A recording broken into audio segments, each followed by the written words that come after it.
Graphic design is my Elliot. We talk about many things, mostly unrelated to graphic design. Okay. All right. Well, Elliot, everyone. Welcome to episode 4 of Graphic Design is my Elliot. GDIME. Gimme, gimme, GDIME. Gimme, gimme, gimme. That little quote gets worse every week. The happiest of Tuesdays to you all. It is truly Elliot time. And we'll pause for the thumbnail. All right. On the menu for today is a bunch of stuff that I'm not going to tell you about because I personally think that I work better when I improvise it all. You know, I've got a few talking points up in my head. If we get to them, we get to them. If we don't, we don't. And that's how the train will keep on chugging. You know what I'm saying? Let me break the ice, okay? You probably noticed if you're watching the video that the dog rug is not with us today. And that's because I've replaced the dog rug temporarily with a special guest. That's right. GDIME finally has a guest, our first guest of GDIME. And I'm very excited to announce that that first guest is, of course, it's my clone. It's me. My 3D clone that I've been working on. He is finally in a state where he can be present. He's not creepy at all. Not creepy at all. Just a very normal looking guy who just happens to move on his own. Because I figured out how to make him move on his own without any kind of audio input.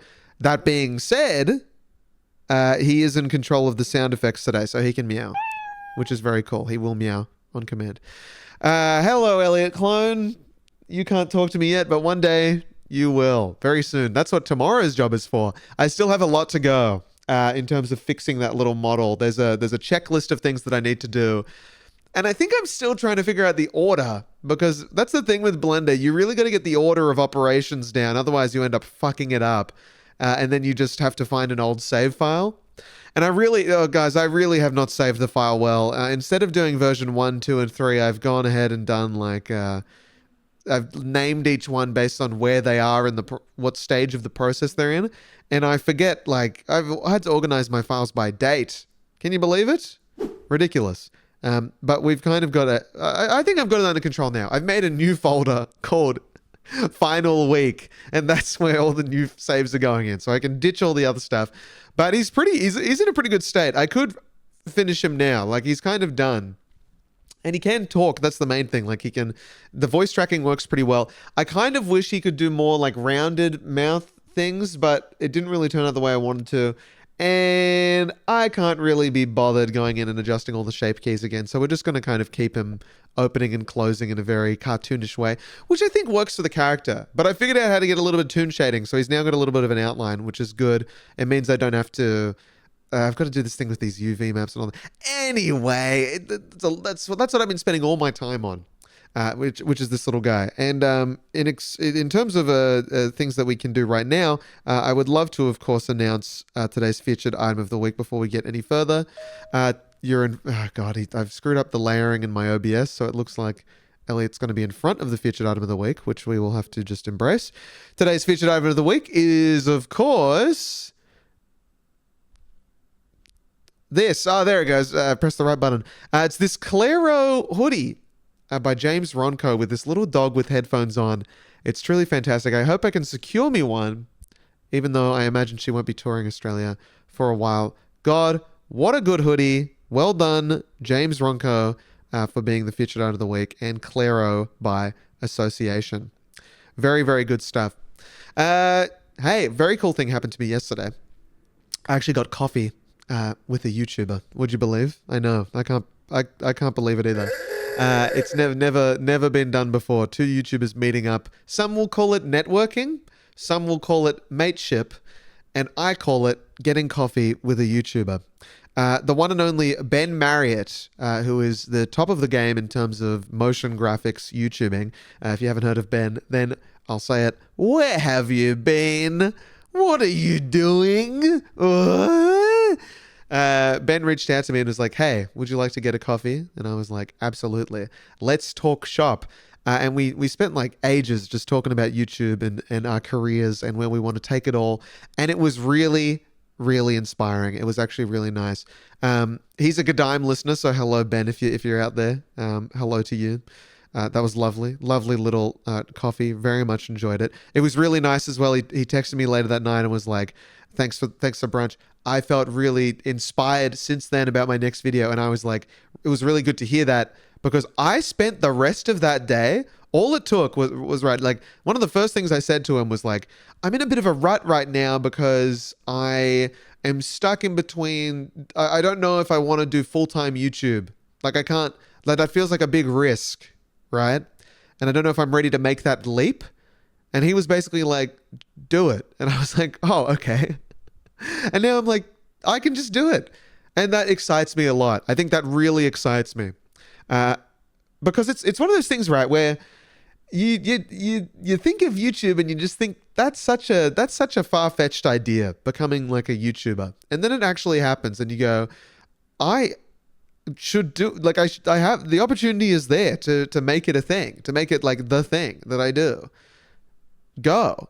But it's so hard because it's so hard to convince yourself that that's a reality. So I'm feeling very blessed to be in this position that I can now just do it, and I can do it. I can be a YouTuber, and that's a wild thought, but it's true. So that's the plan. That's the plan. I contractually have to get a video out this month anyway, so the video will be coming out soon, which is great. I am going away for the weekend, which is annoying in terms of my production schedule, but I do need the break, so I do look forward to that. But it just means that in my like regular day-to-day, I can actually focus on just one project, which I'm really excited about, because I think for so long I've been, I've had a finger in so many different pies, you know what I mean? And I haven't really been able to just lock down on one and go until the only time I've been able to like truly focus on one project was the start of the Instagram page, right? Where I just had the page and I could truly lock in, and I did, and I grinded and I loved it, and it worked, right? It worked. It made sense because it was locked down and, everyone was bored out of their minds. So it helped that everyone was online and kind of built the page up quite easily on Instagram. But now it's like, I can still post on Instagram and make that very much a side thing and keep it going. But like the majority of my time I can spend on YouTube, and I can think less about, client work. If I want to take any more of that sponsored work, I don't have to take as much if I focus mainly on YouTube and get the views up. Twitch, for example, was taking up too much of my time, as small as I thought it would be. It simply was not. So now I have these avenues that I'm very excited about, and I can truly have a good crack at YouTube. And Ben was very good at encouraging me to do that as someone who is doing full-time YouTube, right? That was really nice to hear. An experienced veteran of the game. With that encouragement, that was very validating. So thank you, Ben. That was lovely. It was a lovely, lovely coffee. And let me just say, everyone, expect a collab by the end of the year. I'll say generously. We're both going away for periods this year, so it'll be tricky. But by the end of this year, I think we can safely lock that in, which will be very exciting. Just nice to meet someone as well with going through the similar, just who's had that same experience. I'm good friends with Tom Cardy, who's a musician, on a content creator that you might have seen. He's that funny Aussie guy who makes little songs. And I love talking to him about all this stuff as well, just to get a kind of different perspective on it all. Because the only other real advice that you get is just by searching it up and looking on YouTube. And then that's always, it's not too genuine because they're just trying to help people grow so that their video gets more views, blah, blah, blah. So it's always tricky. But like genuinely just having like a real chat with someone about the game that is social media and all that is always very refreshing. It's good to know that we have similar struggles. Everyone kind of feels the same about certain things, but that we all just love it. And it's really nice just talking to people who are really passionate about making videos. And I don't think I realized how passionate I am about making videos until I really talked to Ben about it yesterday, where I was like, Jesus, the idea of just working on one video at a time and just like committing so much effort and just like really pumping out some good quality stuff, like, that excites me so much. Like, this clone video was going to be a little throwaway video, right? It was going to be a little cheeky throwaway. It was just going to be a thing before the sponsorship thing kicked in. I'm now going to attach this. I'm not going to consider it a sponsored video. I'm going to attach one of the sponsored things, mainly because I probably can't pump out 2 videos this month, but I'm going to attach the sponsor to it. and I'm going to make it huge. I'm going to spend the next, I wanted to try and rush it out by the end of this week. I want to give it another 2 weeks. I want to really just like make it a movie. I want to make a movie right now, you know? What do you think of that? Do you want to be a part of this? Sounds good, man. Sounds good, clone Elliot. God, he's a little creep though, isn't he? I just made glasses for him. And I think they work. Glasses are surprisingly difficult to make in... Oh, not really. They're interesting to make in Blender. I don't know... The only thing is I don't know if I'll be able to make them see-through because of the shader that is applied in Unity. I also don't know if I need to necessarily apply that specific shader in Unity, so I'm going to play around with stuff. And that's what the extra time will do as well. I can actually experiment, I guess, with shaders in Unity rather than just using the default stuff that is expected for VTubing in general. I do like the toon shaded effect though, the cell shaded style. I think he looks really good. So I think I'll keep that. He is moving around though, right? Or is he just stationary right now? No, he's moving a little bit. Okay, good. I like it when he moves. I think it really brings him to life. Really makes me feel less alone, you know? But expect a shot like this in the YouTube video. Me sitting on the couch with my clone Elliot, having a very candid conversation about our shared lives. Because we are twins at the end of the day, in a way. I don't have a twin in real life, so it's really nice to have a twin here on the couch with me. I hope to also bring GDIME guests. I'm sure Ben would be keen jumping on GDIME as well. Getting someone else on the couch. I just don't know how it would work with the microphone system. That's the biggest trick. I'd have to get like a double input sound system and stuff. Oh, it'd just be an effort, you know, but it would be good. It would be good. Someone left a comment on GDIME last week. I also didn't reply to any comments last week. Guys, it was one of those weeks, okay? It was one of those weeks. My head was all over the place focusing in on this clone. And now I have the passion behind it so I don't have to worry about it as much as... It was just a weird week just locking into Blender for so long. But now that the main part's out of the way, I have a clear head now and I can reply to comments. Awesome. After a while, they kind of build up and then it gets too overwhelming to respond to all of them. So I'll make sure to... Guys, you can still comment, guys. I will respond. I promise. Okay? I promise. We're friends. We're friends who talk to each other in the comments. I swear. I want to quickly mention before we jump into the next thing. I've been having this... Oh, we're going to do a run report. Okay, this is tied in. Run report. It's a gloomy Tuesday. Okay? Last night before going to bed, I said, Elliot, you have to run tomorrow. It's the run report. It's been beautifully sunny this winter in Australia. Suddenly last night, it starts raining. Okay. That wasn't forecasted. Okay. I had a basketball game outdoors at 8:15. We still played in a very light drizzle, but let me tell you, when it's 8:15, pitch black at night, that asphalt court is not going to dry, okay? It just got wetter and wetter. It was dangerous. The other team were playing at 200%. Slow down. I said it at one point in the game. I said, slow down. Someone's going to get hurt. No one got hurt in the end, but they did beat us because they could just outrun us because they were risking their lives. Like, I'm talking a slippery court. Like, people fell over. People did slip. No one got hurt, but people did slip. Blood may have been drawn, you know? And people on their team, the ball's bouncing out of bounds. They're running for it, kind of like jumping to like fling it back in. What are you doing in a social basketball league? Chill out. Anyway, too much. So it was raining this morning, but I knew that last night. I was forecasting for rain. I was like, okay, time for a run. And we went for a run. We did a very nice, easy, relaxed run. I listened to the Tim Heidecker Office Hours podcast, which was a good laugh to have. Running around the bay, the classic. I did a nice 12 Ks, running at about 5:45 pace per K, which was good. It was good. I got my heart rate down to zone 2 pretty much the entire way, which is what I want to do because I went for, I think I ran 30 Ks last week, which is really sick. I'm back. Guys, I'm back. Let me just put that, let me drop that in. I'm back. 30 Ks last week. Looking for another 30s this week, maybe a little bit more, 35, 36.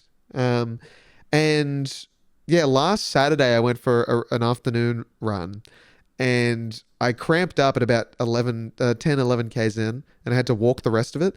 And it was because I was just pushing myself too hard. I did the silly thing, and many runners will say this, I'm sure, but I put on my running playlist, which is a really, it's tough. You know that scene in Into the Spider-Verse, Across the Spider-Verse rather, where he's going up the staircase and he kind of like flies up the staircase and gets changed into regular clothes. And the song that's playing is like, came from the bottom, bottom, bottom. Now we on top, top, top. Always want to go, go, go. You know that song? That's in like the second soundtrack. So it's not in the official album. It's in like the deluxe album. And I found it the other day. And that was the first song I put in as I was leaving my apartment, as I started the run. And I started basically sprinting, and I didn't stop until the end of and so I cramped. And I was like, okay, I was like, this is the one run that I push myself. Looking back, I push myself every fucking run. It's a terrible habit. I'm going to get injured. So I got to slow down. And I slowed down today, and it was really good. But God, Saturday, I was on pace for like 4-minute 40 splits the entire way. I was flying. It was fantastic. I really like running. If you didn't know, if I haven't said that before. And I think it's just so cool that you can it's just a thing now. I love it. I just love it. I wasn't a runner for so long. And now I'm running 30Ks a week. It's great. Awesome.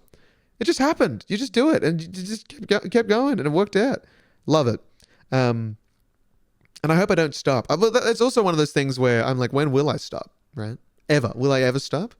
I've also had a similar sentiment with Muffin Fridays, which we'll talk about, where it's like, once you set up this kind of weekly routine, when do you stop? But you try not to think that far ahead. I try not to think where Muffin Fridays will end up 2 years from now, 100 muffins in, right? Don't worry about that.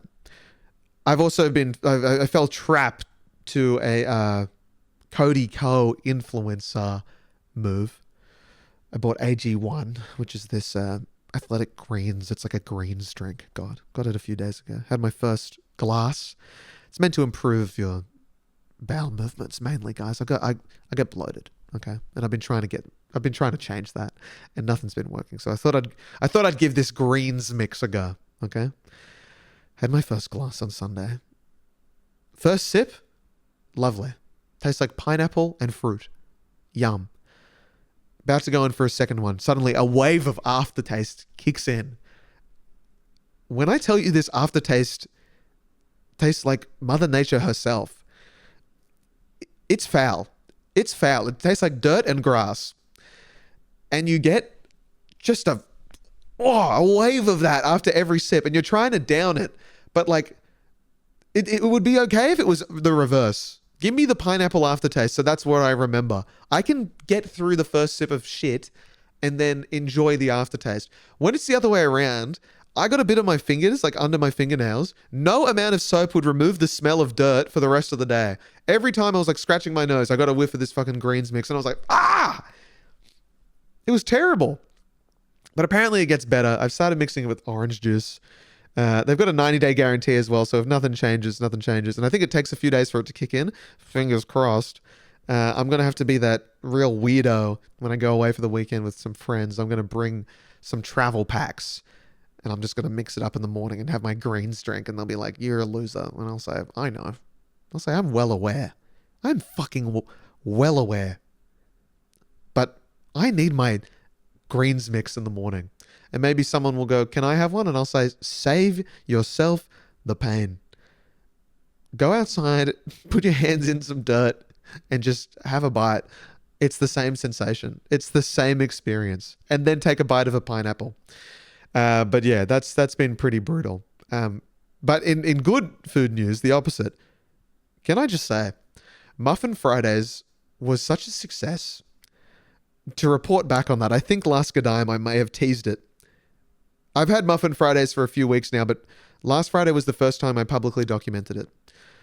The first story that I did to announce that it was Muffin Fridays was about 50 seconds of me on Instagram talking to the camera about Muffin Fridays, okay? Never do that. Never do that on Instagram. Usually my stories get around 20,000 views. This one got 2,000 in 24 hours. 2,000, okay? 2,000. 1% of my audience saw the Muffin Fridays announcement, okay? And it's become an inside joke for those 2,000 people. It's been a lovely community moment, but that was meant to be a bigger moment, you know? 3 people in a 24-hour period responded with a Muffin Fridays of their own. 3. All of them know me personally. All of them are improvisers. But that was nice. I'm going to say it. That was really nice. Like, it was the fact that my improv community that I'm a part of got around Muffin Fridays and finally connected my improv life to my Elliot is a cool guy life was so nice. And it made me have a big think about what I want to do with that page and how much more comedy stuff I want to do. And it means that I'm going to start plugging, and this could be the worst decision of my life, guys. I'm going to put it out there. This could be terrible.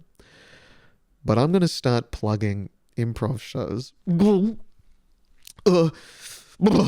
getting chills just thinking about this. I'm going to start plugging improv shows on my Instagram story.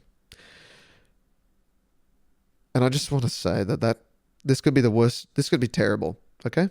Especially if YouTube starts to grow. When I first posted that I was doing stand-up, and I did stand-up, I got some really nice messages of people saying, I can't wait to see a stand-up show of you. And I was like, lovely, thank you. But I did get a few messages of people saying, I would have done anything to be there. And that's quite intense. And this is a small improv theater, guys. This is a small improv theater, okay? And that scares the shit out of me. But I'm going to make it very clear that I don't know what I'll say. I'll just try and make it clear that this is an improv show and it's a show. So, I don't know. Yeah. I will not be at the door. I will not shake hands. I don't know what else. I don't think I'll say anything. I'll just see how it goes. But that'll be interesting. That'll be interesting to see if any of the Elliot is a Cool Guy crew shows up, which I'm like perfectly okay with. I want to be clear. It's very nice. I've just had some very intense interactions before with people from the page, and I can't imagine doing that in person. I can't imagine it. I simply cannot imagine that level of intense interaction. I'm not ready for it. I don't think I ever will be. So that's all. That's all I dread. That's like worst case scenario, but I think it should be nice. But that's kind of where that'll go. But yeah, Muffin Fridays was such a hit. It was such a hit. And I was on like cloud nine all day just from doing a Q&A about Muffin Fridays. I couldn't believe it. But going back to that prior thought about, we had a commenter, a legendary GDIME in the comments, asking if we could have a little chat about fashion. And I would personally love that. And this is going to be the bulk of the episode, even though we've gone on for 23 minutes already. We can talk about this for like 20 minutes. I love talking about fashion. So I thought this would be fun. And then we can also do this as like a series almost, where next week we can potentially talk about interior design, because I would love to talk about other aspects of design from a graphic design perspective, right? Because I think as graphic designers, we simply must walk the walk and we must know everything about every aspect of design. Maybe one week we'll talk about architecture. I have about 2 minutes on that, but I got to trust that I'll just drag it out somehow, because that's how this works. You just blah, blah, blah, yabba, yabba, yabba. So fashion is a great one because I've been super into it recently. I've absorbed myself with so much bloody fashion talk, fashion YouTube, fashion tube, I guess, fashion gram, Fitstagram, all this stuff. There's been a few YouTubers that I've been watching specifically, and by few I mean one, and his name's Drew Joyner. Great guy, absolute legendary YouTuber, big fan of his style, and is just the way he kind of talks about it all. I'm a big fan. My only bad take that I think he has is that the New Balance 550s are on the way out after I just bought a new pair, and I'm like, don't say that ever again. Don't say that ever again, because I take a lot of what he says to heart. Okay. Fashion is great. Fashion is fantastic. Now, obviously, this will be a very I'm not saying that I'm a fashion guru or anything, but I do think I am now at a stage where I can make deliberate choices about it, and I think that's all you really want to get to, right? When it comes to like how you dress, you want to go like, I'm wearing this because it matches this color, because it matches this, it fits this vibe. You know, like I think it's cool when you can kind of look at an outfit and go, everything is deliberate here. I like that. I wish I could get it to a point where it looks effortless and you can wear some real whack stuff and someone goes like, it looks like they just put that on, but also at the same time, looks incredibly deliberate. I don't think I'll ever get to that part. I don't know if I have the confidence to do that. But I am getting, like, I had this moment the other night where I kind of couldn't decide what to wear. And then I just said, this was on Muffin Fridays. This was the Friday night. Like I said, living on cloud nine after Muffin Fridays, confidence was at an all-time high somehow. And I just put on some stuff that I thought made me feel good, right? It didn't really match technically or anything like that. It was a bit all over the place. Like I'm talking like navy blue, gold, mint green, purple. Like it didn't really make sense. But there were two things that I learned. One is that people are very nice. I think friends are nice and stuff, and they could tell that maybe I was going a bit outside my comfort zone, and people were nice. That was cool. They said nice things. And two, no one actually gives a fuck. And I think that's the main thing. You think sometimes you're like, oh, I'm wearing this bold piece. Oh, it's a very bold piece. And then no one gives you a second glance, and you're like, oh, okay. It doesn't actually, this is like just the same if I was wearing a white t-shirt. Too easy. So that's fun too. I think that's really fun. I'm a big fan of that. I don't think it's like, I don't want to dress so I'll get noticed. I want to dress so I feel like I can look at myself and go, that's sick. What a combo. Awesome. This is for you tonight. Like I like that. I think dressing to what makes you feel dressing in stuff that makes you feel good is so important. Right. And I think especially buying stuff that makes you feel good. You got to look at yourself and you go like, I feel confident in this. I feel good in this. It doesn't really matter what anyone else thinks. It's like, I think this is fun.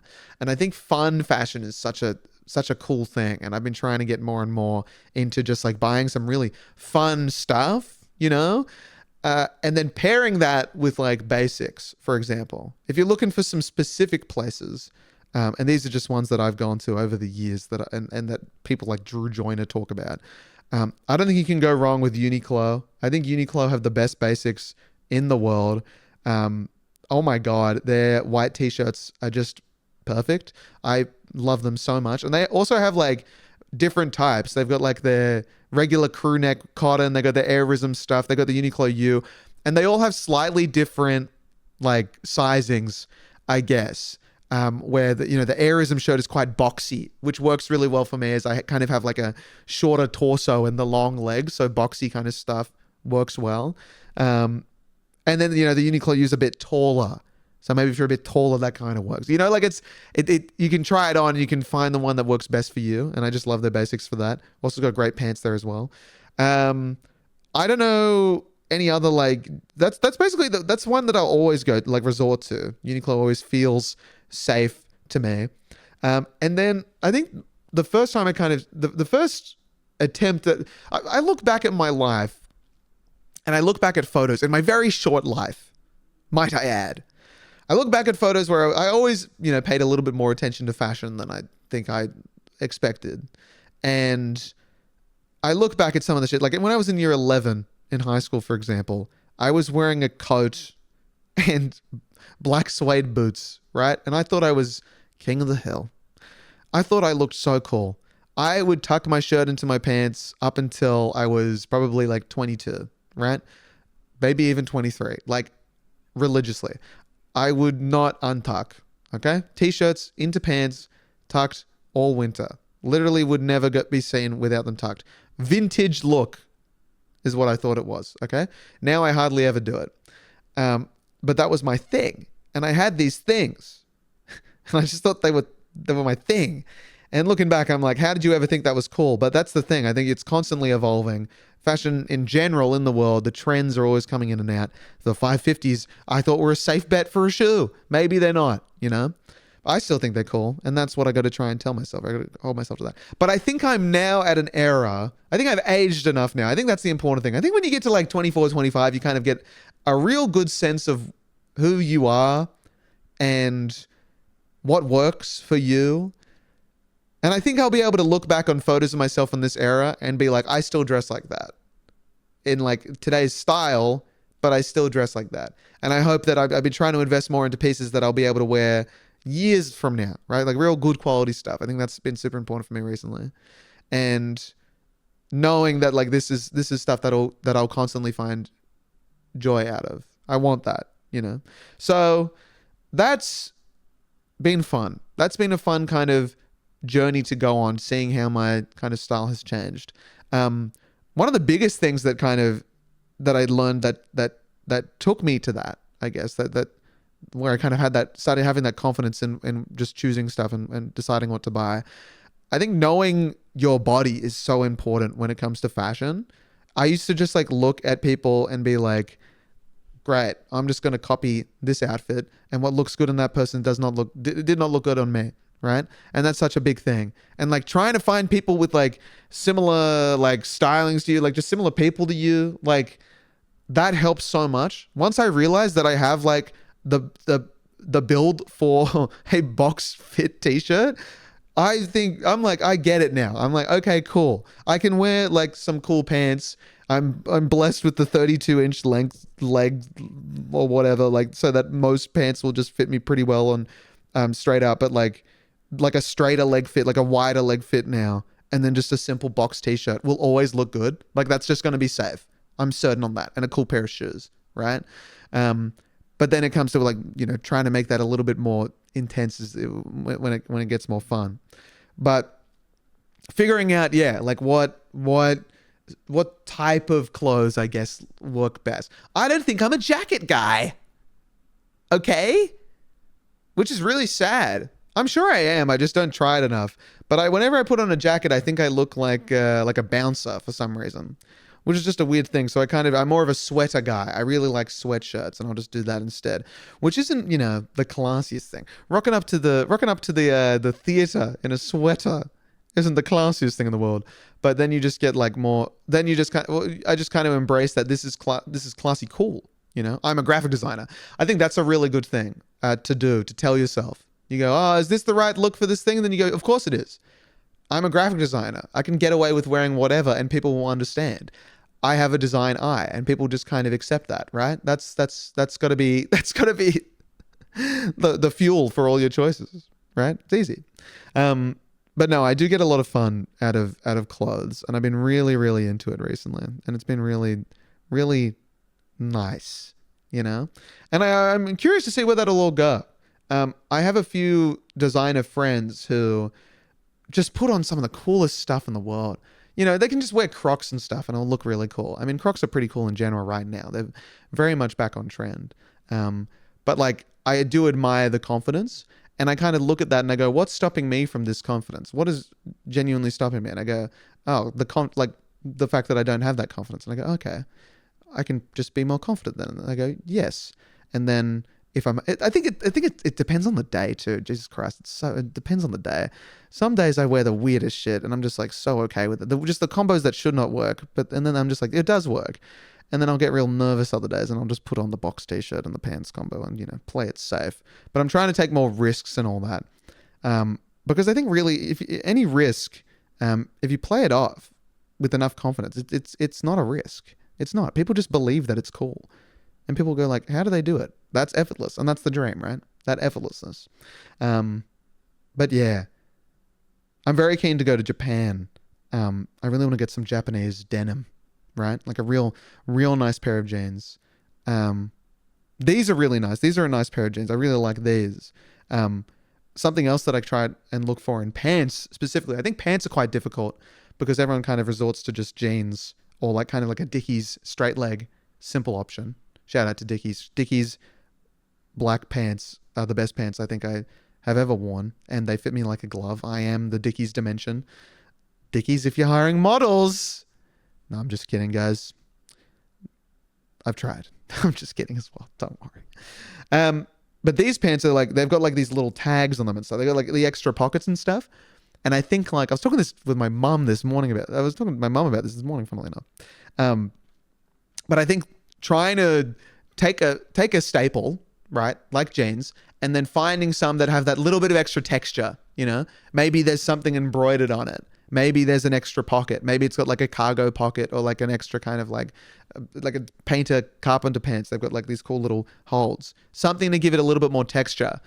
When you apply that to graphic design, for example, it's like one of my favorite things I've ever seen online about graphic design was a Cal Lauren Instagram story where they were going through this design that they'd made. It was like a Portland Trailblazer basketball card. Must be tough to be a Trailblazer fan right now, Jesus Christ. And they said, when talking about textures, don't just apply a texture across the entire thing, right?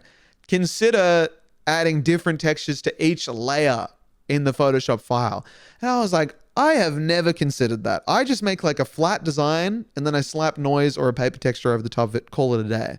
But when you add like different stuff and each thing has different textures and the textures contrast, that's when it's cool, right? Because colors can contrast. That's easy. Colors contrasting, easy. Maybe type in graphic design contrasting, easy. A serif and a sans serif, easy. But textures contrasting is something that I'd never really considered. And I think it very much is a thing with fashion. I think a lot of people try and like match, right? You want to try and get similar colors and that can always work. But like the contrasting textures can be so much fun. And I think that's something important. And making sure that something has a defined texture, I think is really cool too. Like seek out textures. You want to look like you feel a certain way, you know, like it's cool. I think that's very cool. Things that have a really strong texture to them. Like mohair. Isn't that such a cool texture? I don't think I could pull mohair off, but it's very cool to look at. It's like this just is it's like, whoa, you know, that's so much hair. What a fine strand of hair that is. And they call it mohair? What is it? Made out of a mustache? Anyway, fashion's really fun. I really like it. I got a pair of Crocs that I'm gonna go and pick up today that I got. I'm very excited for some Crocs. I think that they're all the rage. But it's really cool. I would love to make some myself. I would love to make clothes so bad, and I think I will eventually. I think that'll be my thing. I think Emma Chamberlain has her coffee, and Elliot's got his clones, and maybe clones as well. Maybe that's what I do. I was thinking about that. I was like, what if I just made a clone for a friend? What if I made a little tribute clone? I was just like, here you go. They can talk. You just need to download these 3 programs and Unity. You have a basic understanding of Unity. How fun. Maybe people will get that. But yeah. Hey, that's this week's GDIME, everyone. Thanks so much for listening. Once again, if you are listening to this on Spotify, consider rating it 5 stars, please. Can we get to 50? We got like 40 or something so far. That's awesome. I'm almost ready to plug this podcast on my Instagram, I think. We're getting close. I think I'm going to plug it on Elliot Royale later, my Instagram broadcast channel, if you're not on that. And also, cheeky plug, I don't know if they're available yet. They might be available by the time this video goes up. But my new Casetify collection is basically launched. We haven't had an official post or anything about it, but I think you can buy them. So if you've been looking for an Elliot case and you want to grab one, the new ones are up. There's 6 of them. And some of them are my favorite ones yet. There's one that's exclusively YouTube inside jokes, including the word mullet and the word welliot and the word and GDIME, actually. GDIME features on one of the cases. That's how you know I'm in this for the long run. I get so much joy out of this. Ben and I were talking about this yesterday. He was like, I need to get something like this where you can just sit down and talk to the camera. It is so therapeutic. I love it. And until GDIME is over, I'm not getting therapy. This is that for me. This is important, you know? This is that. That's a lie. Sometimes I need to double down on stuff and tell you that, or not double down, like reverse down, half down, you know, and say this is a joke. I don't want anyone thinking that I'm a weirdo. That's not really the case, actually. I don't mind it. Hey, thanks so much for listening to GDIME, everyone. I'll see you next week for some more GDIME, and let's talk about interior design, all right? Feel free to leave a comment. I'll be responding to comments in the next video. I'll be responding to comments all week and in the next video. If you're on Spotify, there is no way for you to leave a comment. So unfortunately, I can't respond to you, but just know that your voice is heard in my heart, okay? I want to be clear on that. Elliot Clone, we've got a lot of work to do today. We've got a lot of work. I got to really fix you up. Your arms are so fucked. They just are absorbed by your chest, and I don't know how to fix that. Also, the Elliot Clone is not naked. He just doesn't believe in clothes. In his universe, In his universe, there are no clothes. And that's how he works, okay? He's not naked. Perfectly fine. Elliot Klein. Also, I'm very excited. The next render of Elliot will have the glasses, hopefully, but he will also have a mullet. His hair will be swaying when he moves. His hair will sway. I say that with so much hope in my voice because that hair, if you see the mesh of that hair, it would make you throw up. It's foul. It's foul. But we can fix it. We can fix it. Just give me a few more days. All right.